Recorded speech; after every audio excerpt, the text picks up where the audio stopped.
সবথেকে বড় কথা হচ্ছে যে আমাদের ট্রেন ছিল প্রায় 2 ঘন্টা বা তারও অধিক লেট ছিল।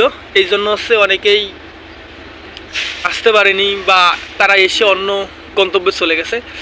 আর এবারের মতো আমার প্রায় 1 বছরের মতো লাগতেছে এরকম সময় হবে যে ট্রেন মানে রাইট টাইম ছাড়া যায় না, কিন্তু এবারেরটা ছিল ভিন্ন।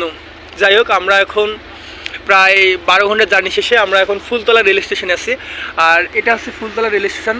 এখানে আমাদের এখানে হচ্ছে শীতের প্রকোপটা একটু বেশি, সামনে অনেক ঘন কুয়াশা বলা যায়। আমাদের উত্তরবঙ্গেও সেম, তবে একটা জিনিস কি জানেন, উত্তরবঙ্গের মতো শীত আর হবে না, এটা হচ্ছে বড় কথা।